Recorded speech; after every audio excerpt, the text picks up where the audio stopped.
ladies and gentlemen, I'm John Gray, and we're just living here. Just as best we can. Good morning. I'm Peggy Burton. How are you, John? Fine. And if you have trouble waking up this morning, Yeah, I before did. you get dressed and you're going outside clothes, just walk outside and stand for a while. It'll You'll be wake you awake up. pretty quick. I know. You'll be awake pretty quickly. But I didn't notice a frost in my yard. My buttercups are still blooming, so maybe it wasn't as bad. I think tonight is supposed to be in Tonight the low is 20s. Yeah. Worse, so okay, never mind. So, there goes the power bill again. It keeps rolling Grinding, on, grinding, right? grinding. Grinding. Rolling. Not last night, but Sunday night was the Grammys. Grammys.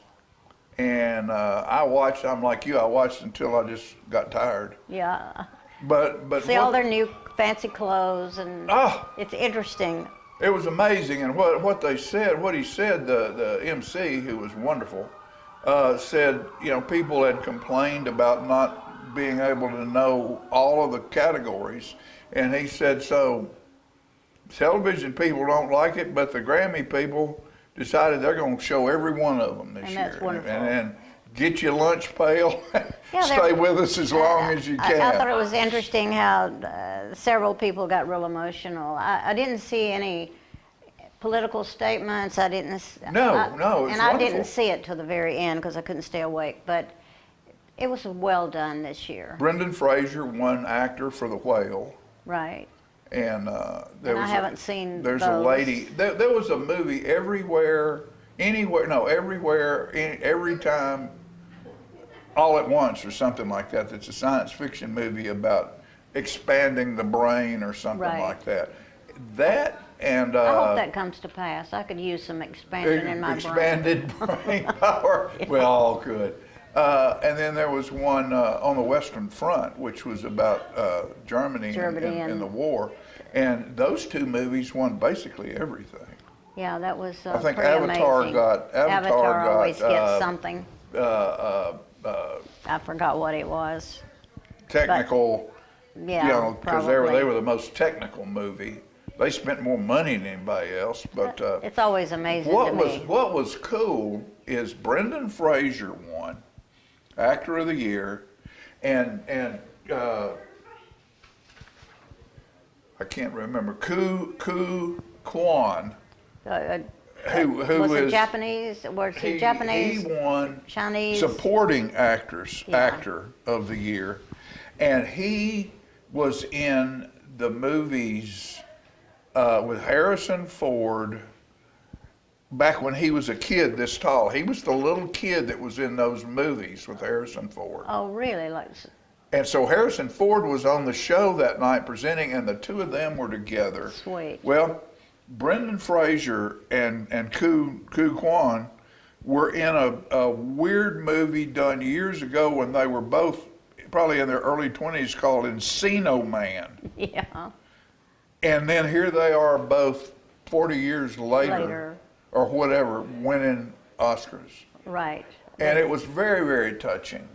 I thought there was a lot of touching scenes in this. The gentleman that had come over on a boat or something, and he said, and here I am getting a Grammy, and what a wonderful thing. Yeah, you said, you talk about the American dream?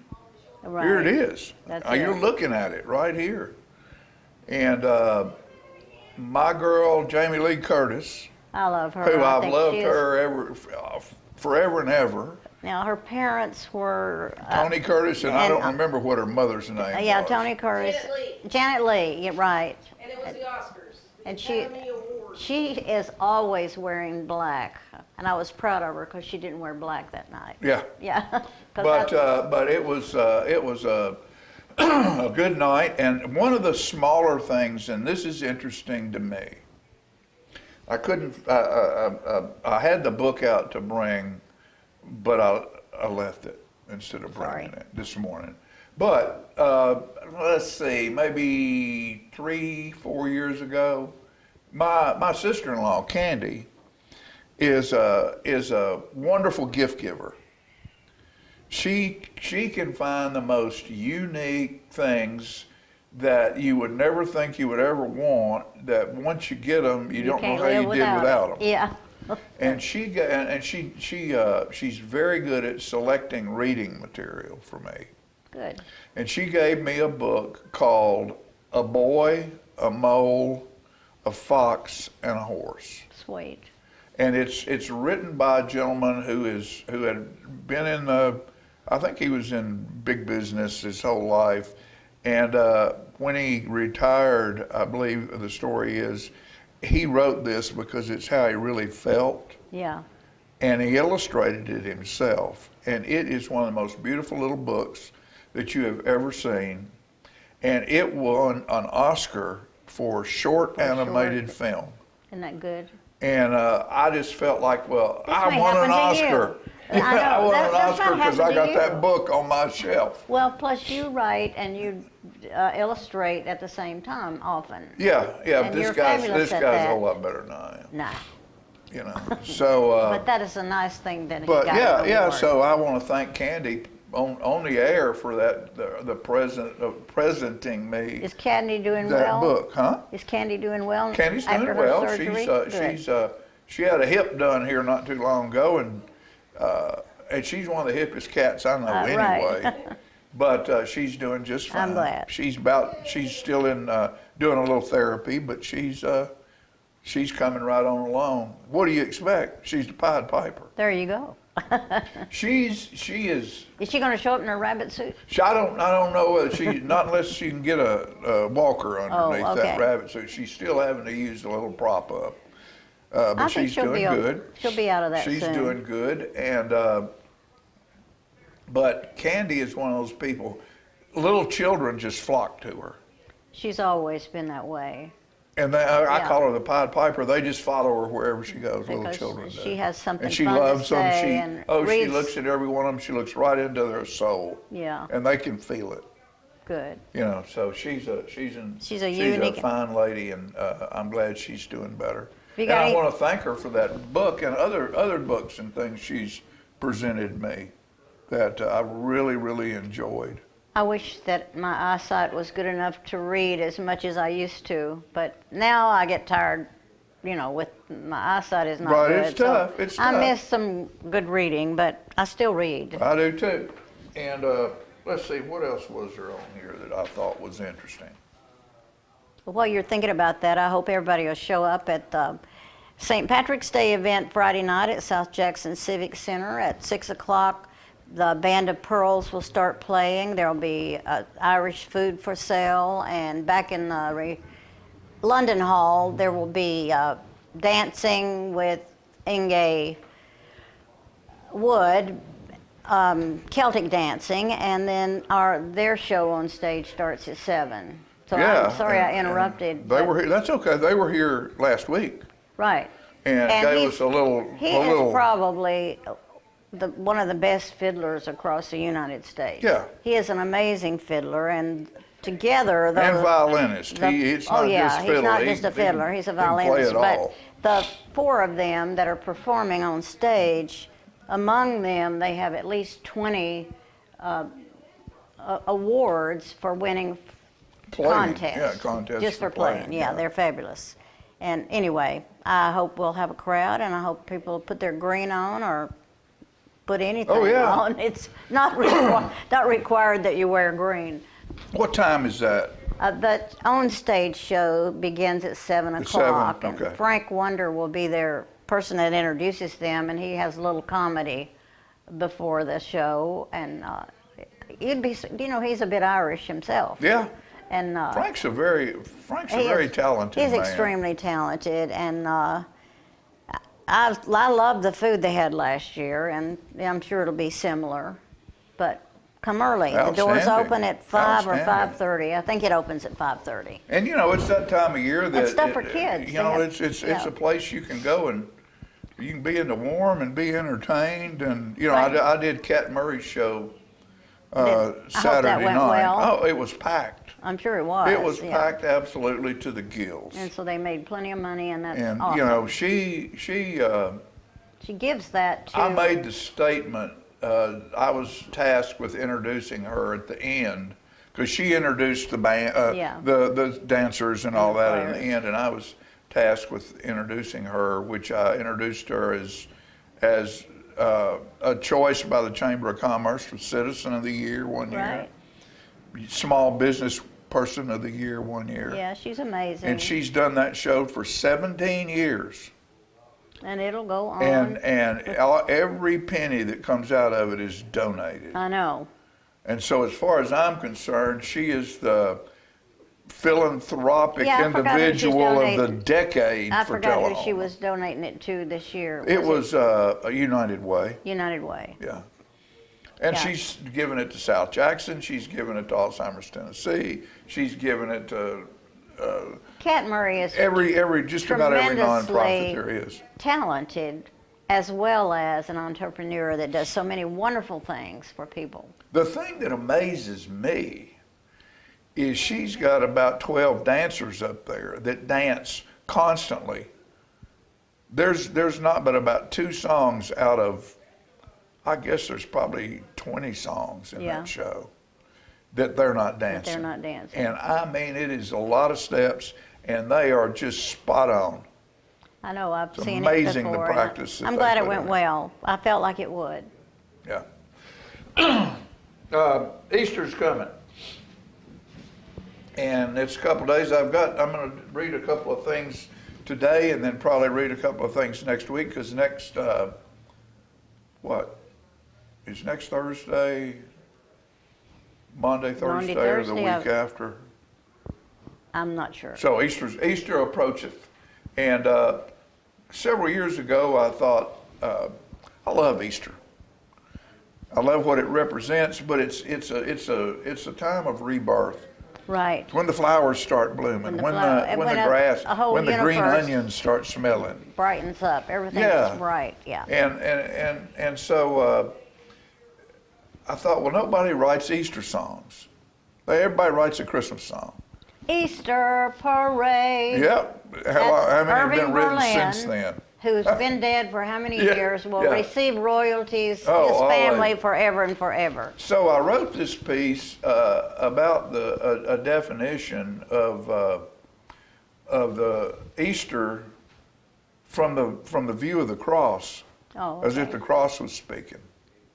That's nice. And I did that, and I thought, wow, that's good, but that's just a little bit of the story. So I wrote 4 of the pieces Good. to go with it, and it's called an Easter Omnibus, and I'm going to read a couple of pieces today, and then next week I'll read a couple of pieces. The pieces are of Burrow and Boughs, 2 pieces of wood, The Sound of Salvation, The Holes, and Crown of Thorns.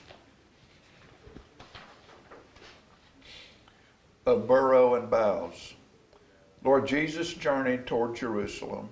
The time for his sacrifice had finally come. He humbly marched to no fanfare or drum. The burden he bore had left his body numb. So weary from travel he could hardly go, so he sent to Bethpage for a young burro. Christ crawled on its back and slowly went on as the word of his coming spread like the dawn. When he reached the city, a crowd lined the streets waving palm branches, throwing boughs at his feet. They searched for a Messiah to save them from Rome, but he was the path to their heavenly home. Triumphant he entered, on the animal trod. Triumphant he ascended to the right hand of God. Of Burrow and Boughs I spin this tale, about a heavenly gift that followed a trail set forth by the Father whose will would be done to secure our salvation through his only Son, who came to Jerusalem to make good God's vow, riding a burro on a carpet of boughs. That's beautiful, John. Thank you. Very beautiful.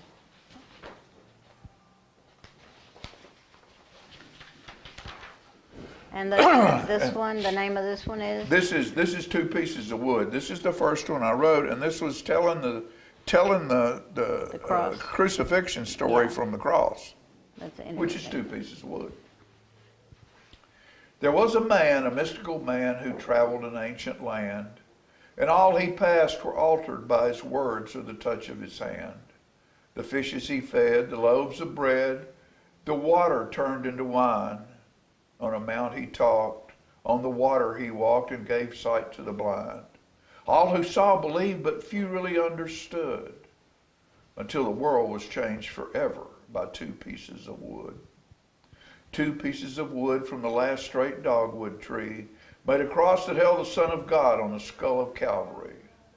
A Savior who shouldered the sin of mankind, the essence of all things good, the Holy Trinity there for all to see, nailed to 2 pieces of wood. As a child he taught the elders, the man soothed the whore at the well. The tax collectors fled before him. The children loved the stories he'd tell. But Rome saw him a threat, so Pilate was given a choice. Put this prophet in his place, or see all you hold dear destroyed. So he was tortured and put on a cross with a thief on each side. And when the crowd chose Barabbas, the Christ was crucified on 2 pieces of wood from the last straight dogwood tree, a cross that held the Son of God on the skull of Calvary, a Savior who shouldered the sin of mankind, the essence of all things good, the Holy Trinity there for all to see, nailed to 2 pieces of wood, and the world was changed forever by 2 pieces of wood. We'll be back after these messages.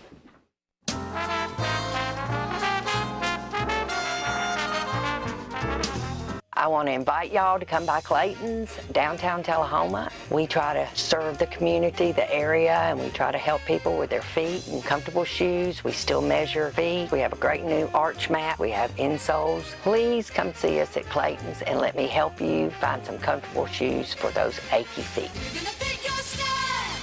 We're gonna make you smile. Service and quality at Clayton's Shoe Store. We're gonna fit your style.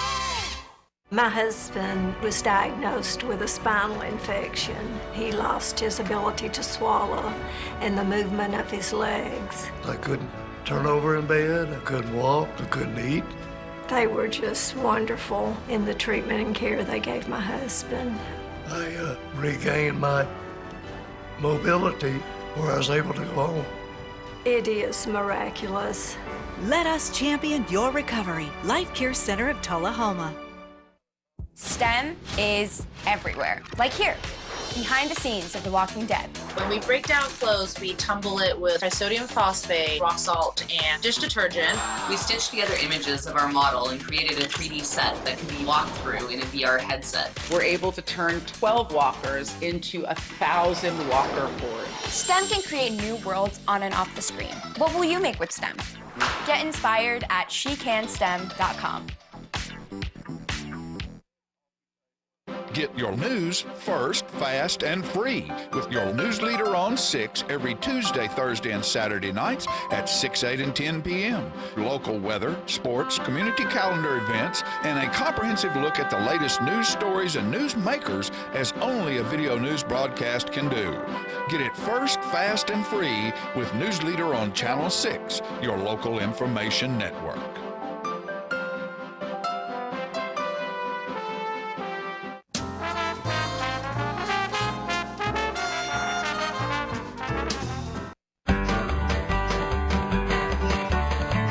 Talking history about this and that. It's conversations with John and Pat, with John and Pat, with John and Pat.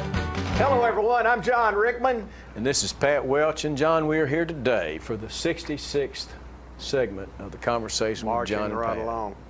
Moving on.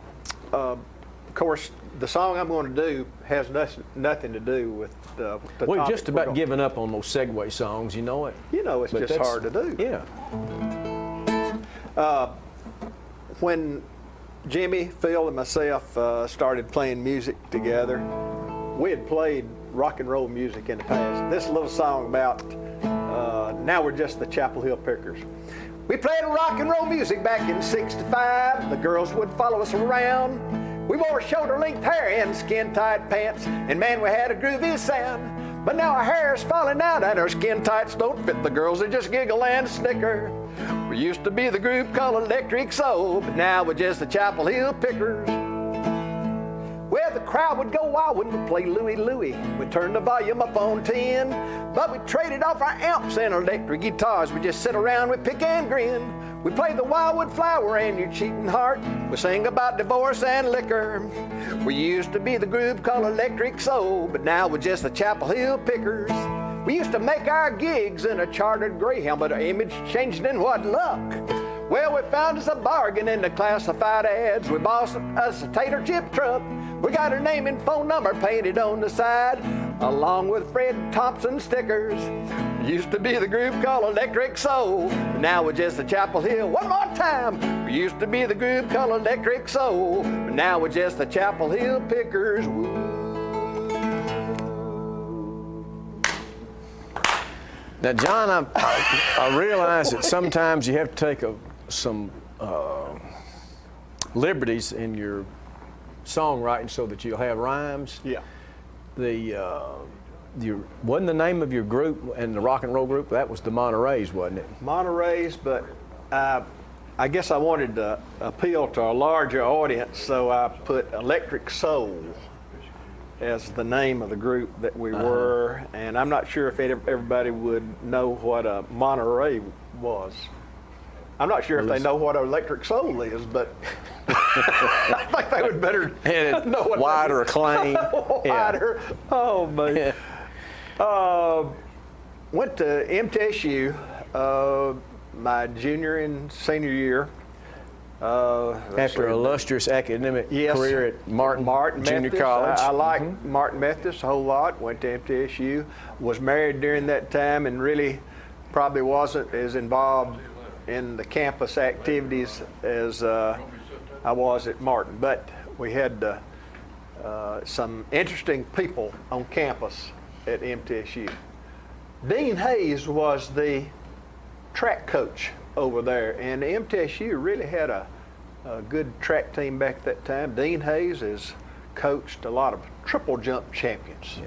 Dean Hayes was, he coached at least, I bet 25, 35 years at MTSU, and he was triple jump, you're correct, John, triple jump, long jump, high jump. He was known as a jump specialist. Yeah. In fact, he was a coach on at least 2 Olympiad teams and taken to coach the jumpers.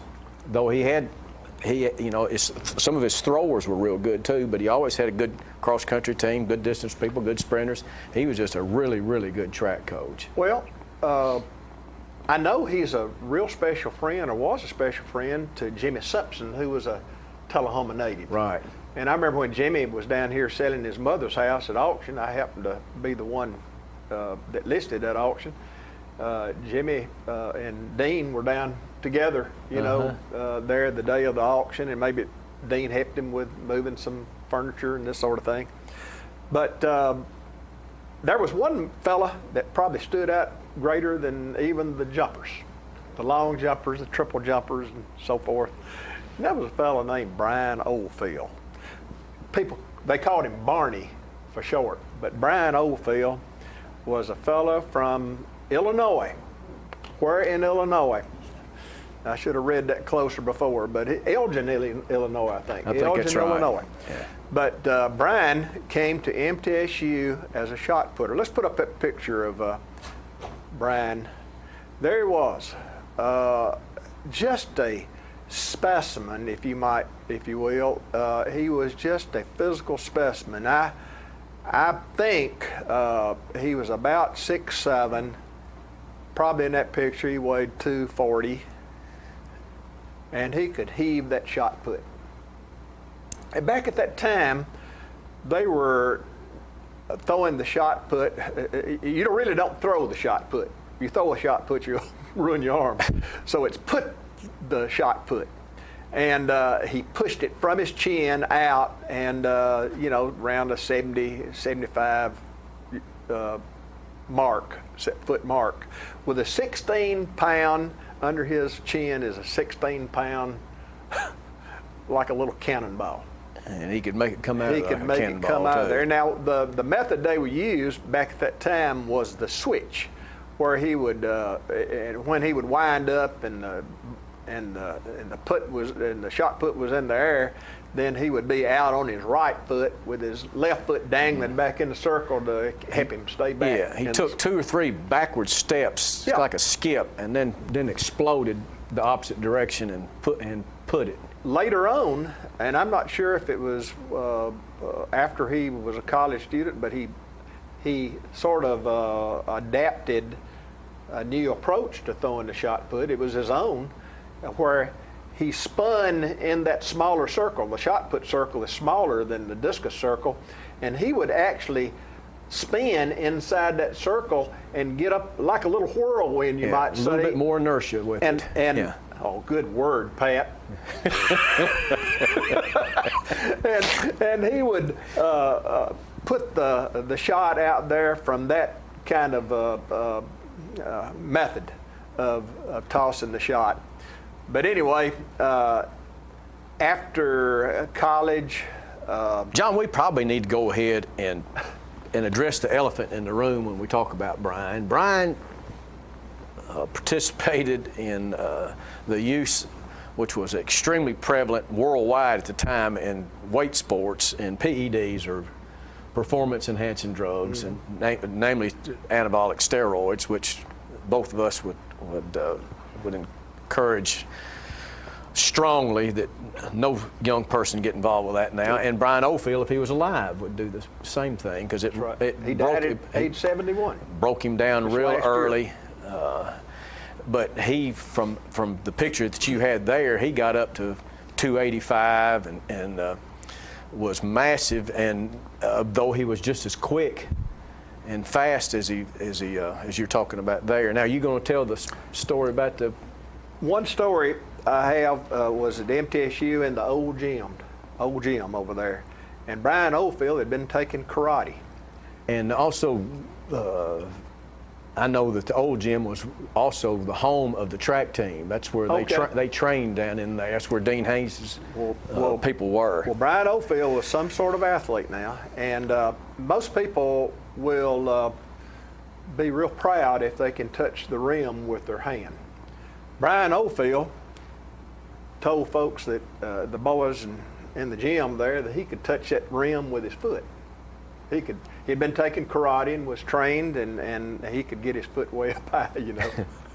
So there was a bet that went on with a lot of these guys, and some of them, Brian said, I can do it, and these other guys said, no, you can't do it. So there was money that was bet, and Brian would win the money if he touched the rim with his foot. Well, Brian got back at mid-court, and he jumped up somewhere around the foul line, and he did touch the rim with his toe. But Brian had not prepared himself how to land. And he came crashing down on his head and shoulders, and it sort of knocked him out. But all these students, you know, being the honest and keeping their word. A bet's a bet. A bet's a bet. And as he lay there, they just piled by him and put the money on his chest. Now, did you see that, John? No, I really didn't. Okay. I heard it, and I know it was true because I was told by some eyewitnesses. Well, as a follow-up to that, our good friend David Cleveland, who's a little younger than I, being a little younger than John, Coach Hayes gave him a track scholarship. He was a really good pole vaulter and had the pole vault record in Tullahoma for a long time, around 14 feet. End up, to give David a little claim, he had MTSU's indoor record, I know, for a while. He was OVC pole vault champion both inside and outdoors, and I know he jumped 16 foot inside. Well, anyway, he was down in that area that you're talking about in the old gym where they trained, and Brian Oldfield came to see Coach Hayes when he already was at the international achievements, you know. And somebody asked him if it was true that he could touch the rim with his foot, and he backed off there. And at that time, he'd figured out how to descend. He'd worked since he could land on his feet. From a decade or 15 years earlier. He hit and David saw him hit the rim with his foot and land on his feet. He said it was a Philip, show that last picture of Brian. This is Brian in that's Sports Illustrated. And you can see where he beefed up. And now I will tell you, there was a professional track league that was started for a while, and Brian was in it. And he was, I remember him one day, they were measuring a putt, and it was a world record like putt, and he said, "I don't want a fiberglass tape, I want a metal tape." Well, and I thought about that. A fiberglass tape will maybe stretch a little farther. He didn't want that extra stretch. He wanted a metal tape. I thought that was interesting. But I saw him again running a 60-yard sprint with a female sprinter and another male sprinter, and he was running with them and didn't lose much and had to jump over a dog.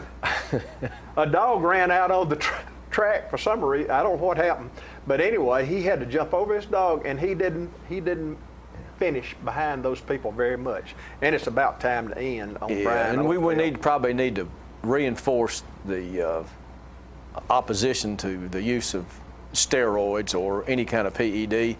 David Cleveland went back to MTSU to a track reunion, and Brian Oldfield came, but he was in a wheelchair, and he said he was just absolute shell very of poor health in the end.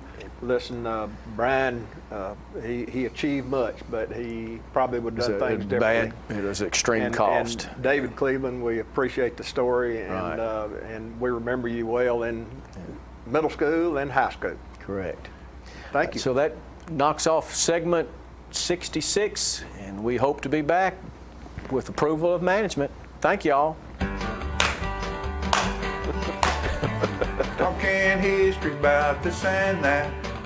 It's conversations with John and Pat, with John and Pat, with John and Pat.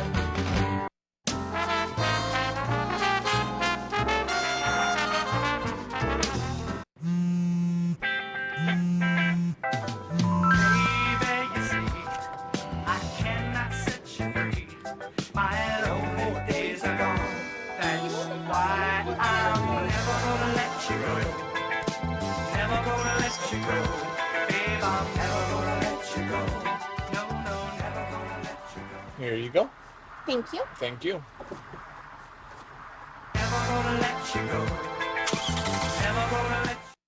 For many senior citizens, life looks like this, but it doesn't have to.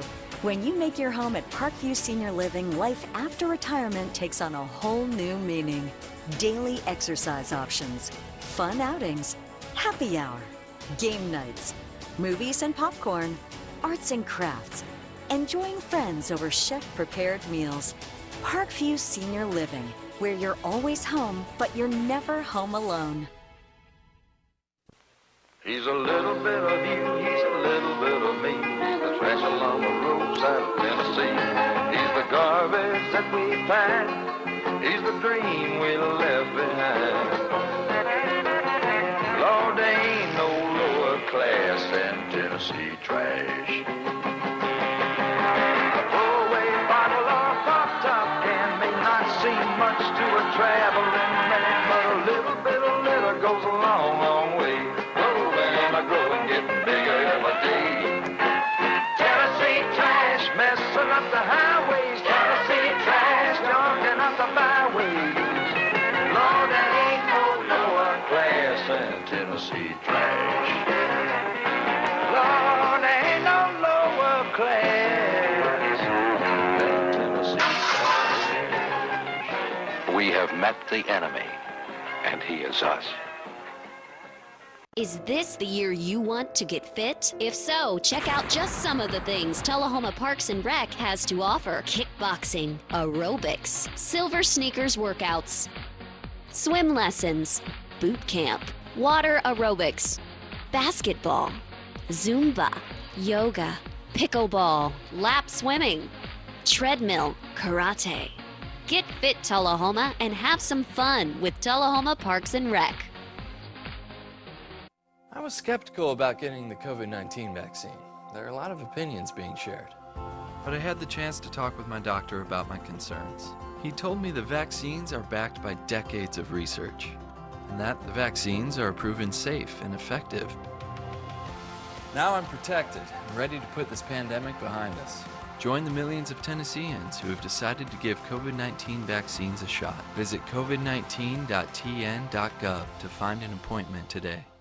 Get your news first, fast, and free with your news leader on 6 every Tuesday, Thursday, and Saturday nights at 6, 8, and 10 p.m. Local weather, sports, community calendar events, and a comprehensive look at the latest news stories and news makers as only a video news broadcast can do.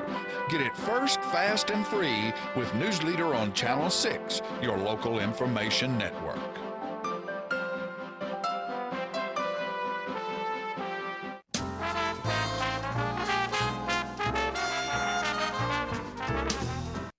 All right, ladies and gentlemen, we're back, and recently there was a Moore County Historical Society meeting, and Mr. Mike Northcott was there, and he was talking about Jack Daniel history, and we thought it was pretty interesting, so we went down there and got a little video.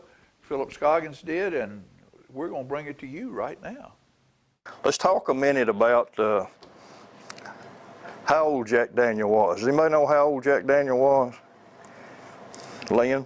61 when he died. 61 is what he said. That's what he said. Okay, let me tell you the story. His tombstone out here at the funeral at the cemetery says he was born in 1850.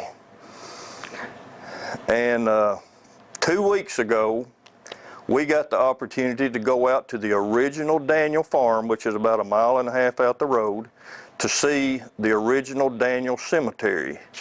Jack Daniel's mother and father's tombstone is still out there, and I got a picture of it. But his mother and father, his father was Callaway Daniel. He died in 1864. He was, I think, 53 years old. But his mother, who was Lucinda Daniel, she died January 29th, 1847. So Jack, okay, you see where I'm going with this? Well, shoot, I forgot something I was going to bring. See that on the tombstone there? Oh yeah, I got a picture of it. I'll show it to you if you want me to when we get through. But anyway, I have got the July the 6th, 1880 census for Moore County. And I don't know how they got the census back then. Does any of y'all know? Do they go around knock on every door, or do they do it? Yeah. Okay. They couldn't find anybody there, they went to the next door neighbor, and the next door neighbor told them what they thought. They got paid by the number of people that they counted, so they want to count everybody. Okay, so I got the census of the 1880 Moore County, and on that census, Jack Daniel had 5 people living in his house. Him, he was, it listed him as a farmer, and it said he was 30 years old. And that was in 1880, so that means he was born in 1850. That's what the 1880 census says. Maybe. Well, that's what it said. Yeah, but they're not always. They're not always right, I agree. Tombstones are not always right either. That's true. So, and the other 2 that were living with him, his sister Betty, she was 40 years old. She was a white female that was a housekeeper. Her husband, John Connor, he was a little bit older than Betty, and he was a carpenter is what it said. And there was a white male, Evans, his name was Evans, that said worked on the farm, and he had a 16-year-old black girl that was a housekeeper. So there's 5 living in his house. But according to the census, Jack was born in 1850. But his mother's tombstone says different. So what do we believe? What do we believe? You know, most everything, we don't know a whole lot of things about Jack Daniel that are actually facts. Most of it is folklore. You know, our courthouse burned in 1883, burned to the ground, and burned all the buildings around the square. And it burned all the documents and stuff of Jack Daniels, and Lem Motlow was, well, there wasn't any limbs then, but it burned everything. So most of everything we hear is folklore. So what do we believe? Anyway, okay.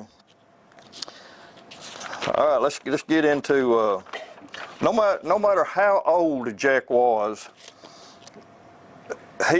when his mother died, his father remarried. And of course the story is that he didn't get along with his stepmother, so he ran away from home and he went in and lived with Felix Wagner. That picture down at the end down there is Felix Wagner. And he stayed with Felix about a year, and then he went to Dan Call's house, who was a distiller, and he started making whiskey then. I personally think he went to Dan Call's when he was about 11 to 13 years old. That's what I think. At the time that Jack went to Dan Call's house, Dan was 19 years old and had a wife and a baby, and that was about 1860. Dan was getting ready to enroll or join the Confederate Army. He fought 4 years with Nathan Bedford Forrest and survived the war. But anyway, Jack Daniel made whiskey during the Civil War because he was staying at the Call family. After the war, Jack bought the whiskey from Dan because Dan was told he either had to be a preacher or a distiller. So Dan sold the distillery to Jack. He started making whiskey. And when the Civil War was over, the country was in bad shape. So the U.S. government needed to do something to generate revenue to rebuild the country, so they passed a law where you had to get a license to make whiskey. Of course, Jack was bought the first license. Started making whiskey. I think he was the only one around here. There was 15 distilleries in Moore County at the end of the Civil War. Jack started making whiskey, putting it in, well, I'm gonna let Don take over here in just a minute. But anyway, when he started making whiskey, he was putting it in wicker bottles, just like that. It was a wicker bottle. And then after a while, he started putting them in unmarked jugs. And then about 1880s, he started, the cylinders came out. And then he started advertising.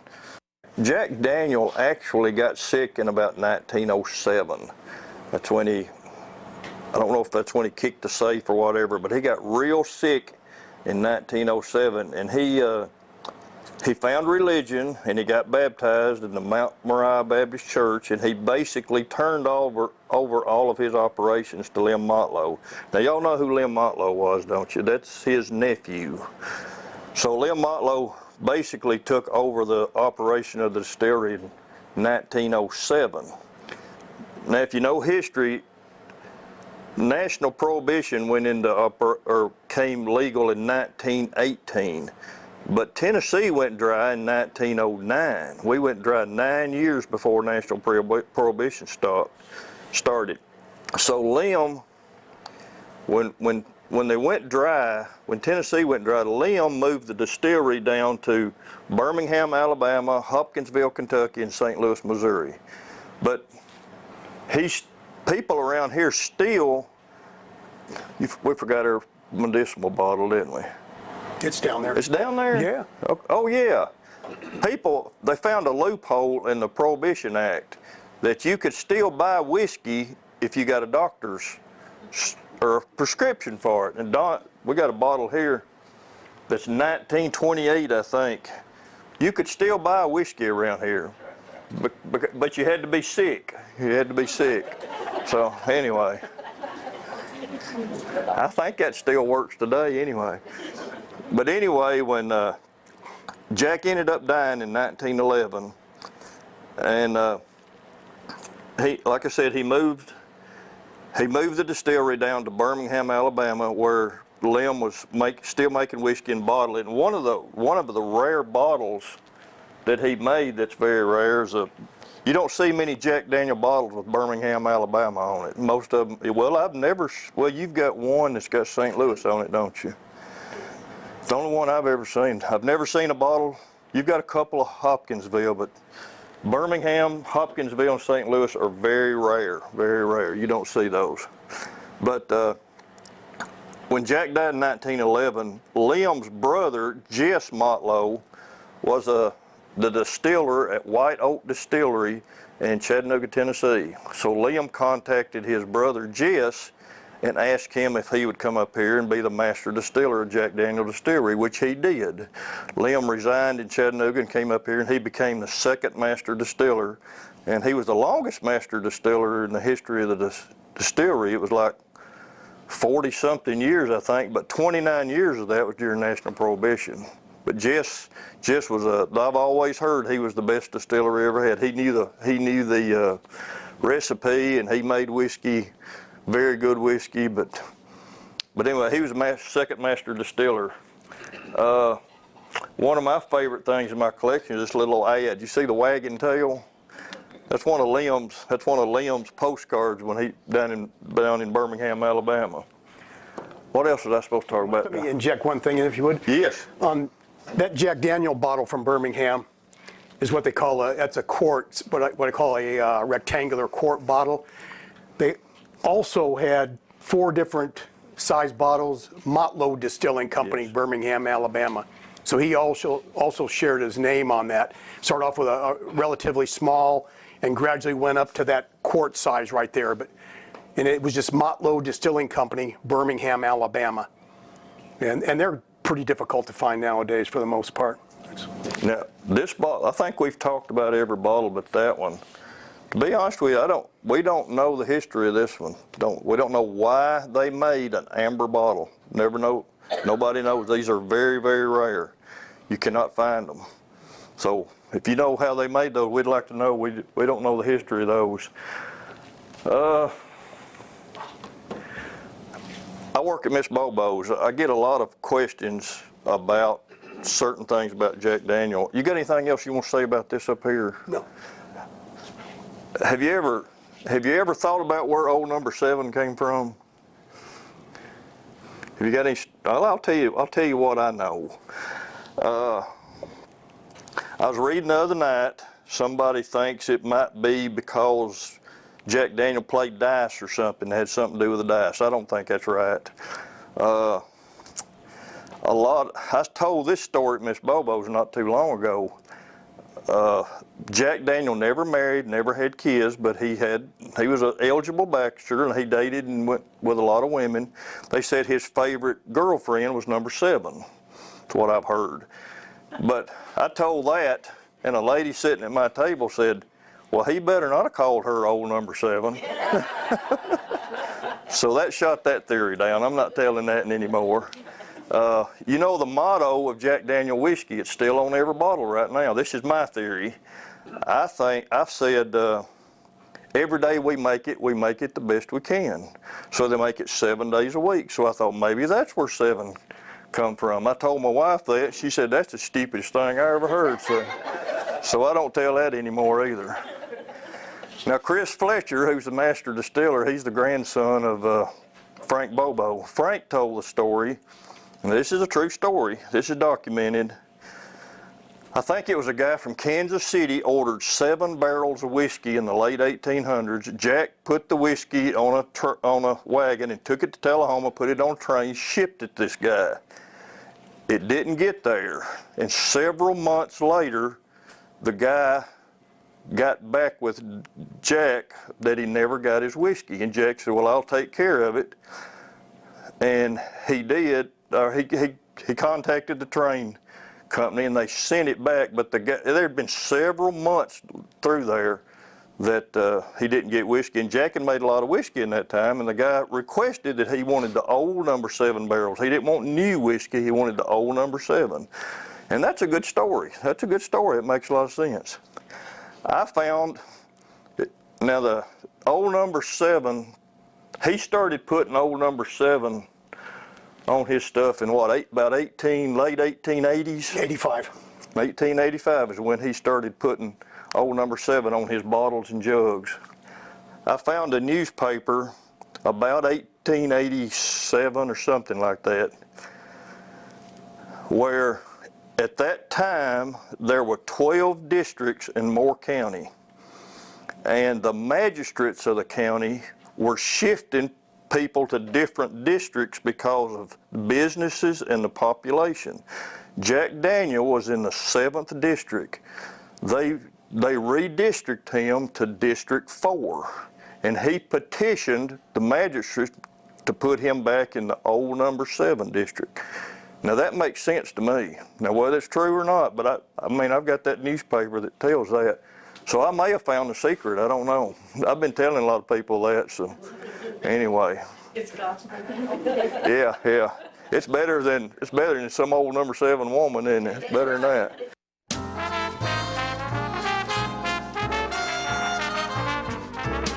The Bookshelf in Tullahoma is the fundraising arm of the Coffee County Literacy Council. Since 1988, the Literacy Council's goal and purpose has been to support and promote adult basic education in Coffee County. We enable individuals to complete their high school equivalency exam, which helps them get better jobs or continue into higher education. The Bookshelf at 114 Southwest Atlantic Street in Tullahoma is where we sell used books which are donated to us by the community. Come see us, bring your books to donate, and join us as you find every genre of books that you can imagine. I had a knee replacement, so they've got me at Life Care, which I'm very, very thankful for. I couldn't garden, I couldn't do my flower beds, I can't chase my little dogs. I have been in several therapy sessions for knees and back, and that's the best therapist I believe I've ever been to. It's tremendous because I'm able to walk again, but if it wasn't for the care, I wouldn't be where I am. Let us champion your recovery. Life Care Center of Tullahoma. Is this the year you want to get fit? If so, check out just some of the things Tullahoma Parks and Rec has to offer. Kickboxing, aerobics, silver sneakers workouts, swim lessons, boot camp, water aerobics, basketball, Zumba, yoga, pickleball, lap swimming, treadmill, karate. Get fit, Tullahoma, and have some fun with Tullahoma Parks and Rec.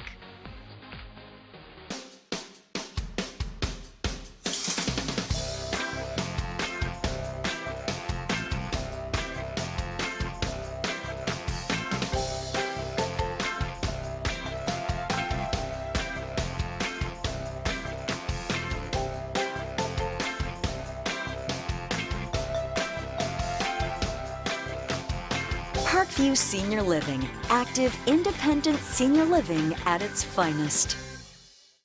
Do you love sports? Then you should know about STEM. Because maximizing nutrition, analyzing peak muscle performance, calculating the perfect shot, and more are all made possible by science, technology, engineering, and math. In fact, there are more careers than ever in sports science. So if you have a passion for sports, then think about getting involved in STEM and improve everyone's game on and off the field. Get inspired at SheCanSTEM.com. Get your news first, fast, and free with your news leader on 6 every Tuesday, Thursday, and Saturday nights at 6, 8, and 10 p.m. Local weather, sports, community calendar events, and a comprehensive look at the latest news stories and news makers as only a video news broadcast can do. Get it first, fast, and free with News Leader on Channel 6, your local information network.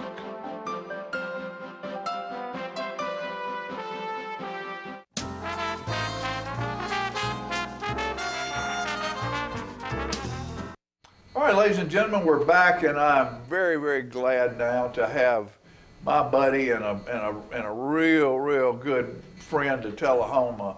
Mr. Winston Brooks is in here today, and he is the chairman of the Economic Development Group.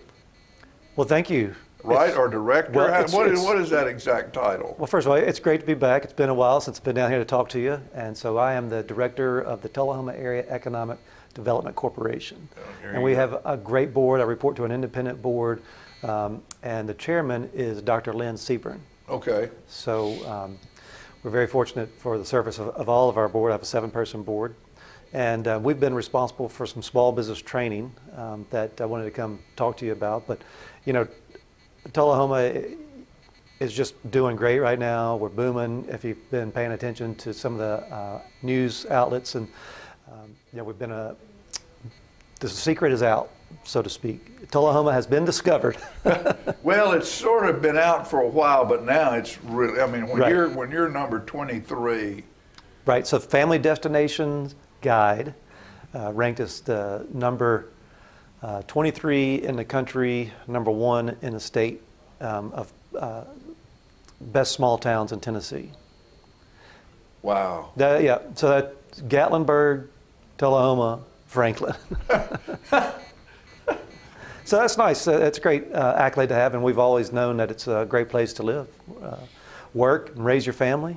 Great schools. And the thing about it is that designation, or getting Tullahoma to the point that we're have been designated that, is not something that happens over a year or two. That's something that happens over generations. Right, everyone that's come before us. Good management, good government, and good people. Good citizens. Yeah, good citizens. Good. And good corporations and industry. Right. And obviously the base TVA released its 2022 Economic Impact Survey of Arnold Engineering Development Complex, and it's nearly $1 billion now. So it's $916 million, up $50 million from the previous year. And the money is going to continue to be invested into the facilities out there in order to help compete with our adversaries around the world. They are talking about, you know, hiring more people. And then, of course, we have other outside influences that are impacting our community.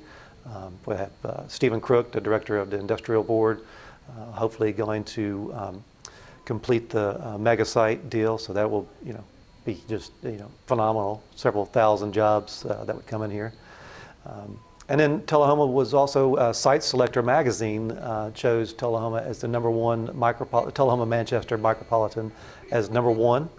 And then we were ranked high in a couple of other micropolitan polls as well. We had one that's called Polycom. We're #2, so Cookeville beats us out. We compete with Cookeville a lot. And then the Walton Foundation has us listed as the #5 micropolitan in the state of Tennessee. So there's a lot of economic activity that's taking place, a lot of growth. Obviously, we see that here in Tullahoma with our retail. But, you know, Tullahoma, you know, it does have some challenges as well. And so I feel like those challenges can be overcome by working with our existing industry to retain and recruit. You know, their biggest challenge is workforce. So we need to help them recruit that workforce and get that trained, which we're doing. But expanding those existing industries, but also trying to build on the entrepreneurial spirit here in Tullahoma. It's those small businesses that really are sort of the lifeblood of our community. And so there's several projects going on here. Right now we've got one of our board members, Colonel Beverly Lee, is trying to develop an innovation center, and so we're making a lot of progress with that and hope to have some good announcements coming forward. Isn't she great? She's fantastic. I just, like I said, she's a great board member, a great advocate, born and raised Tullahoma. Right. And this has got a lot of support, supports the mission of the base, but it also helps develop that workforce that we need, helps inspires the young people to become involved in what makes Tullahoma a really special community, and those are the engineers and the aerospace center of excellence that we are. So those are all kind of things that are cooking around. And we just need to, one thing we need to make sure is they have somewhere to live when they show up here. Residential is the other huge challenge that industry is facing right now, with workforce being #1 and then having a place for those people to live. And so it's going to come about slowly, and there's new homes being platted out as we speak. But as you know, there's headwinds. Everything's getting more and more expensive. So some of that has slowed down. Right. But going back to the reason I'm here, I want to tell you about the small business training for I'm interested budding in businesses and entrepreneurs in Tullahoma. We've been very fortunate, and we've been partnering with our Chamber of Commerce and our retail consultant group, Retail Strategies, to provide free training and for it's all virtual, but it's live virtual training. And so it started a few weeks ago, but it's all being recorded, so you can take advantage of the recordings and the slide decks. But the next training coming up is March 15th. So you can go to our website, tullahomatn.gov, or our Facebook page, facebook.com/tullahomatn, or call down at my office, 455-2282, and get signed up. The next training is being done by Zenergy Communications out of Toronto, experts in the communication fields. And this training is going to be about customer segmentation and communicating with email distribution, or however you might be communicating with your customers. She started out with a overview of omni-channel marketing, and that's a lot of people may have heard of what that is, but you're not really sure what that is. The big takeaway from that was that's really a customer center focus for all of your marketing. Now it gets a little more technical because any way that your customer engages with you, it should all sort of be seamless. So there's one grocery store that does a really good job of an example of omni-channel marketing. That's Kroger. So if you pay attention to what they're doing. But so there's that. Then that recording's out there. Again, if you go to our tullahomatn.gov and search small business training, all these recordings and slide decks will pull up. This, after March 15th, they're going to go on and they're going to focus on content development, social media content, live stream selling, which I'm not exactly sure what that is, but that should, I can kind of imagine. But if you're a small business owner and want to do reach new customers and other ways to do commerce, that's a great way to learn. Also, social media commerce. So again, doing transactions over social media. And then the final session will be about influencers, pop-ups, and again, just making sure that you are using your digital media and your social media to your best of your ability. Previous training that you'll also find on the website has to do with, there's holiday shopping trends. There's also resources out there. There was if you own real estate retail marketing. Right. And finally, if you're a restaurant owner, we are going to have a restaurant accelerator. And so right. You'll have 5 one-on-one sessions with Proof Bar and Incubator out of Chattanooga. Again, check out our website. Give me a call. Get you plugged in. You just keep on going, don't you, man? a lot of things to keep up with, a lot of work. Well, and the thing about it is we need a lot of energy in our small town. It's a small town, but it's a great small town. There's a lot of stuff going on. Number 2 in Tennessee. And if you think, there's nothing to do, well, get out from under the rock you're living under. Yes. Because there is all kinds of stuff to do, and people like Winston are working daily to keep us informed, keep us on the cutting edge of business and entertainment, and just make this town as good as it can be by allowing us as just regular business people or regular individuals. Right. You don't have to be a business person to be involved in this. You might just think you might want to be one. Right. That's great training. And go get the training because it's free. It's free training. It's excellent training, and even though it is free, but we've worked to pay for that. So it's quality. These are experts in the field. And oh, by the way, we also have a facade grant for those businesses located in downtown. So again, reach out to me and we'll get you plugged in. Sounds good. Thanks, buddy. Thank you. I'm proud of you. Thank you. Glad you're still here. Yes, sir. Folks, I'm glad you're still here too. We'll be back in a minute.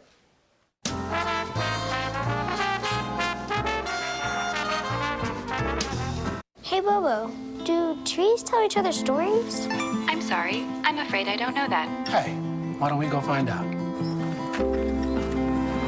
Listen. Do clouds take naps? I couldn't tell you.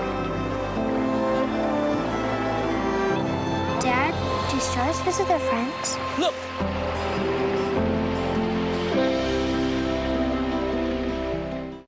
For many senior citizens, life looks like this, but it doesn't have to.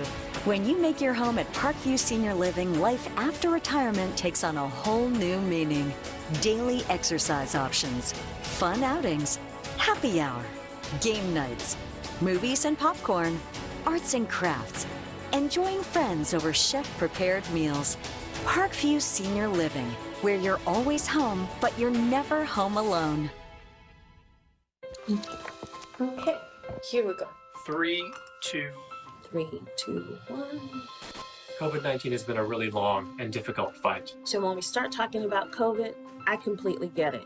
It's frustrating. We've all been impacted one way or another. The fight against COVID is also changing really quickly. And it's sometimes really hard to keep up. So here are a few things we know. We are not fighting the same virus from 2020. Right now, new variants are a lot more contagious and need to be taken seriously. Getting vaccinated and staying boosted is the best way to keep you protected from COVID-19 and help you stay out of the hospital. Even if you got COVID before, it's important that you go get your COVID booster. COVID vaccines are safe. Much safer than getting COVID-19. We all want this to end sooner than later. So go ahead and do things. Go out and live your life, but get vaccinated. Stay boosted. We can all do our part. And get back to living. You can go to getvaccineanswers.org for more information. Get your news first, fast, and free with your news leader on 6 every Tuesday, Thursday, and Saturday nights at 6, 8, and 10 p.m. Local weather, sports, community calendar events, and a comprehensive look at the latest news stories and news makers as only a video news broadcast can do. Get it first, fast, and free with News Leader on Channel 6, your local information network.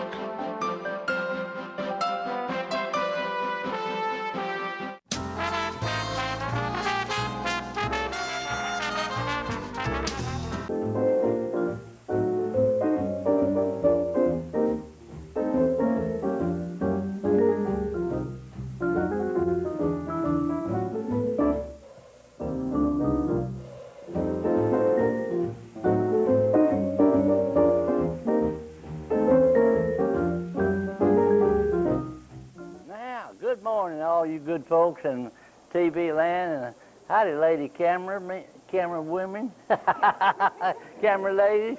It couldn't be on the screen without y'all, and thank you, John, for that introduction. Let me, if you'd like to be a millionaire, I'm going to ask you, when television came to Tullahoma, I know it was in September. Was it in 1945? Was it 1950? Was it 1955 or was it 1960? Somebody give me that's your final answer? Well, you get a penny, but it came in September of 1950. Channel 8 was first, Channel 5 was second, and Channel 4 was third. 50 years now. And y'all haven't been putting it on the screen for 50 years, but sometimes it seems like it. But isn't it great that we can see action as it's happening? You know, back in the, before television, you'd see a newsreel at the movie house and a comedy and then the feature. But the thing about it was, when you saw the newsreel, it was anywhere from a month to 2 or 3 months old, whatever the news was back then. And it's wonderful that we can have it right today. And of course, television is a live photography and motion photography. But now back through the years, before there was television, of course there were motion pictures, but before that there was still photography. No color, just black and white. And photography is a way of communicating with people, with each other. Pictures are a very important part of our lives. And I bet everyone in the viewing audience has in their purse or billfold a picture of their boyfriend or girlfriend or wife or husband or somebody in the family, their children that they like to share. And of course, photography and history and love all have one thing in common. They got to be shared to be worthwhile. And I thought I'd share a little bit about the studios and photography in Tullahoma. Back around the turn of the century, there were a couple of brothers in Tullahoma named Staley. One of them's first name was Booth Staley. I don't remember the other one. They lived on South Jackson Street and had their studio on the second floor of Lawson's Hardware, which is at the corner of Wall Street and Lincoln Street. More recently, it was the home of Goldstein's department store. But the Staleys had the studio upstairs there. they had no flash bulbs and very little artificial lighting, and they used the big windows up there with reflectors to make their portraits and their pictures up there. This is a picture, evidently, can you see it, camera lady, that was made evidently welcoming a welcome delegation from the Chamber of Commerce. And you see the photographer standing up on a chair, all bent over there looking through the back of his camera, making the picture of whoever it is. And I think this was probably made around the turn of the century. And that picture, as were most pictures back then, were made with what we call a view camera. And this is a 5x7 view camera, and the film was a sheet film that was put in a holder and put in the back there, and one film would come out one at a time, and they would focus it and get good sharp picture and then make the picture, and then cover it up with a dark slide and go from there. And then they'd have to take it to the dark room and develop it in a plate holder or a tray with the developer. And of course, all film has to be totally put in holders and developed in absolute total darkness. Otherwise, it would be foggy looking. But this is what's called a view camera or field camera, and it has to be mounted on a tripod, just like your camera is mounted on a tripod, so it will be good and steady. And they're a lot of fun. This one is probably right at 100 years old. I have another camera here that is a 1921 model, and it's called a Graflex view camera. And my mother gave this to my father as their wedding gift in 1921. And I had it rebuilt a few years ago and still use it. It makes a picture 3 1/4 by 4 1/4 inches. And one of the famous people that was photographed with this camera was in 1936. We were visiting relatives in Dallas, Texas. Always went out to Love Field to see what was going on out there. And we saw a big crowd of people around the airplane, and my father and I walked up close to it, and there was a Meteor Earhart. And Amelia Earhart was demonstrating an auto-gyro plane in 1936, and we got some close-up pictures of her, and she was lost in the South Pacific the next summer, and we treasure those pictures very much that were made with this camera. And at another time, I'm going to bring some more modern cameras to show you how much smaller they've gotten. And you know, the digital cameras these days and the camcorders and the video cameras are almost taking the day. But they're a lot of fun to use, and they're not hard to use at all. You just have to know what kind of film you're using and what application it's made for. And one of the special pictures, I mentioned the Chamber of Commerce just a moment ago welcoming a delegation to Tullahoma, and I'd like to show you a picture of the president of the Chamber of Commerce today. This happens to me be an early picture of Candy O.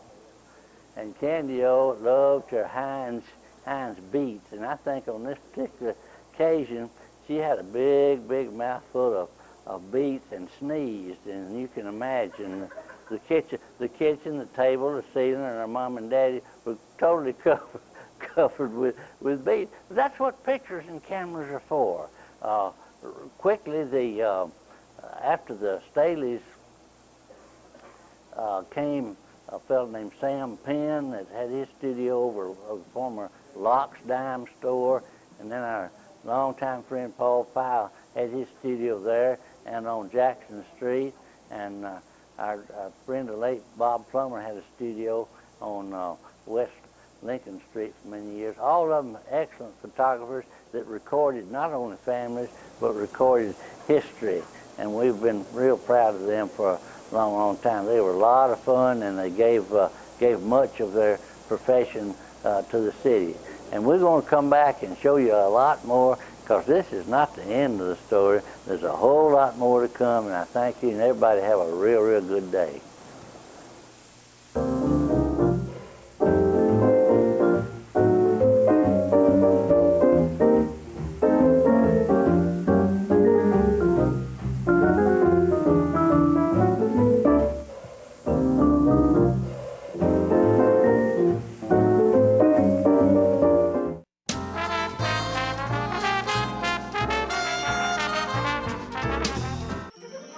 Hi, my name is Ringo. Here at Barkview Senior Living, they're human friendly. That's why I love it here, and so does my senior human. When they want a bite, they get chef-prepared meals, and so do I. Movies in the theater, day trips, walks on the trail, and other senior humans to play with. The grass and the grounds are exquisite. It's everything my human needs to be healthy and active. Barkview. A Parkview Senior Living. For your dog's best friend, you. Every day, thousands of kids start vaping. And I can't let this happen to my kid. Of course, it's awkward to talk to your kids about the dangers of vaping. Hey, bestie, how's sketches? Ready? It's hard to get their attention. Ready? Go. Yes. Look at that. You didn't turn yours over. So if you want to talk to your kids about the dangers of vaping, you got to get it trending.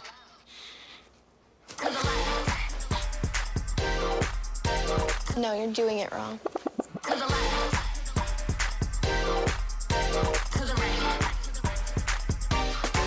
Let's go. Can we talk? Yeah, what's up? Visit talkaboutvaping.org for tips on when and how to have the vape talk. We teach Parkinson's patients how to move big and not let the Parkinson's slow them down. I've had patients I've treated in-house that could not even stand up, could not roll over in the bed, left the facility walking with a walker, have come back to us in outpatient and continued their big program and are now completely, handling life. The success of the program is just phenomenal. Let us champion your recovery. Life Care Center of Tullahoma. Hi, I'm Smokey Bear, and I made an assistant to help you prevent wildfires. Dude, I've got this. I've been camping since I was 5 years old. But I am a camping influencer. You know what? I'll bet you $5. Okay. Assistant Smokey, what is the best way to put out a campfire? To put out a campfire, drown with water, stir, drown again. Then make sure the fire is out cold by feeling with the back of your hand. Wait, really? I'll take the $5. Get your news first, fast, and free with your news leader on 6 every Tuesday, Thursday, and Saturday nights at 6, 8, and 10 p.m. Local weather, sports, community calendar events, and a comprehensive look at the latest news stories and news makers as only a video news broadcast can do. Get it first, fast, and free with News Leader on Channel 6, your local information network.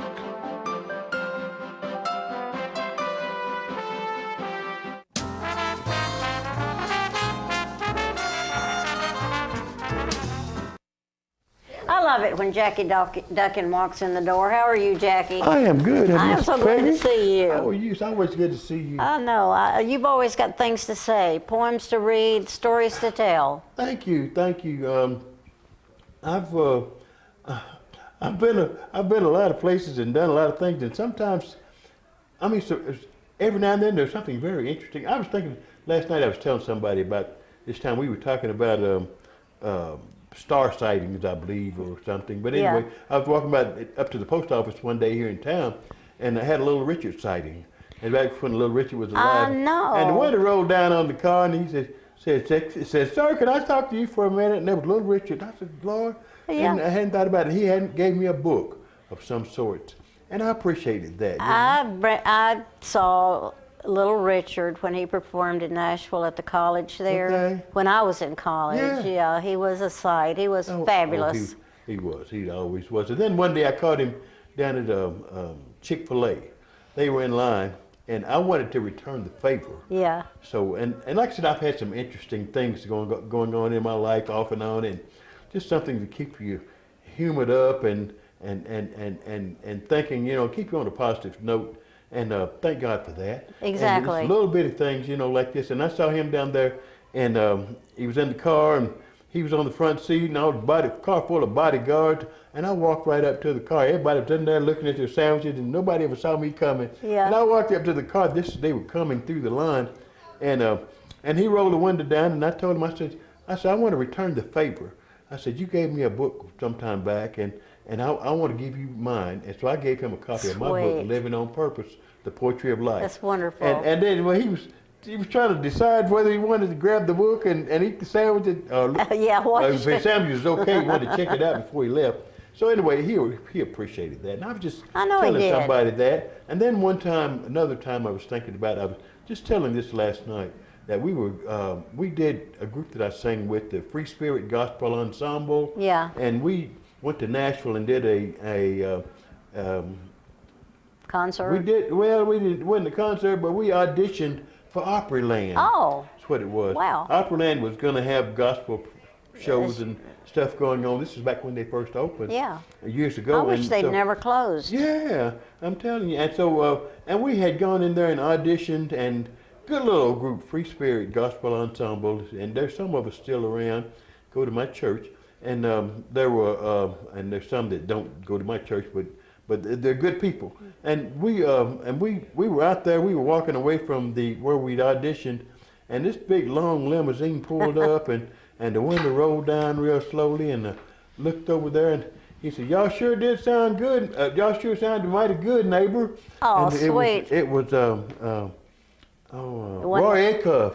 Oh. Roy Acuff. Oh, my goodness. I said, "Oh, thank the Lord." Yes, you know. Roy Acuff used to show up and did he run for something, an office back in the day? I don't know why that's in my head. Never mind. I don't think so. But anyway, it's just little things like that. You know, I was just talking to somebody about that last night. Highlight them, get some highlights of your life and little things that happen. And the last time we talked, when John was sitting down, we were talking about California.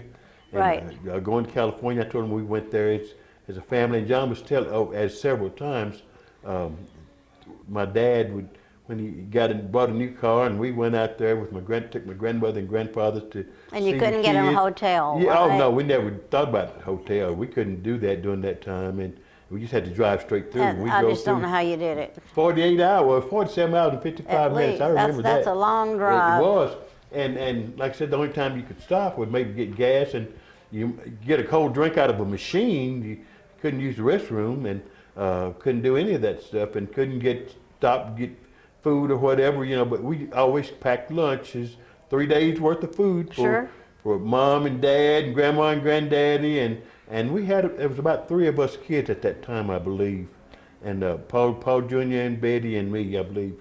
I don't think Linda was born then. Yeah, she was a baby. But yeah, she might have been a baby back then, but I don't think she was born then. But anyway, it was, and John was telling about the Green Book. And of course, the Green Book wasn't published until later. Yeah. Because we didn't have any directions or any place we could stop, or, you know, or any kind of guidelines or anything. Yeah, like how that. did you figure out how to get out there? Did you have maps? Oh yeah. Oh, We okay. had maps, yeah. And Daddy did all the driving that first time. I don't see how you did it. All of it.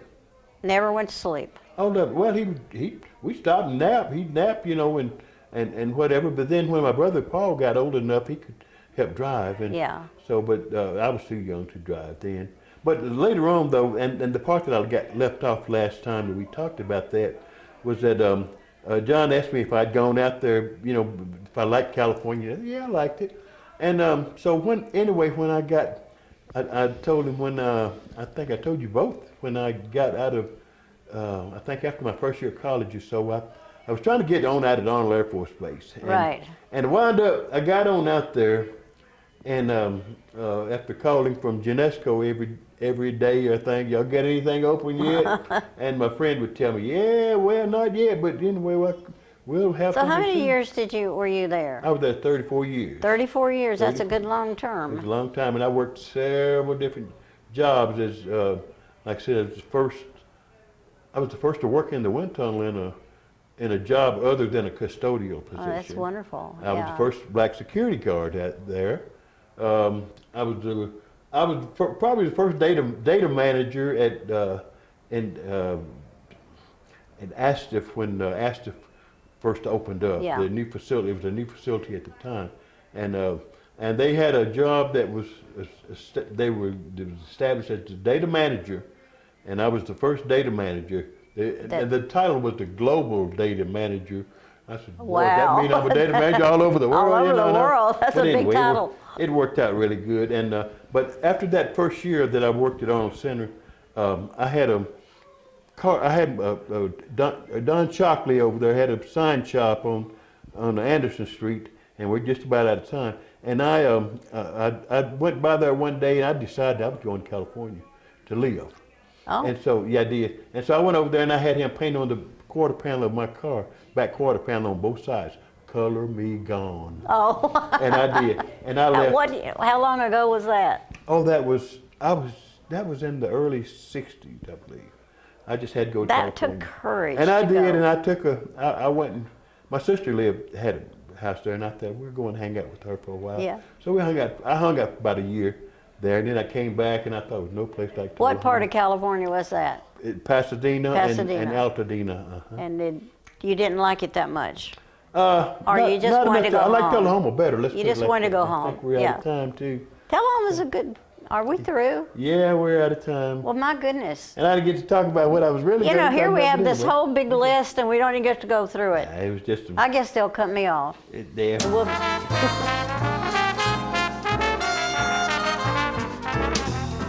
Get your news first, fast, and free with your news leader on 6 every Tuesday, Thursday, and Saturday nights at 6, 8, and 10 p.m. Local weather, sports, community calendar events, and a comprehensive look at the latest news stories and news makers as only a video news broadcast can do. Get it first, fast, and free with News Leader on Channel 6, your local information network.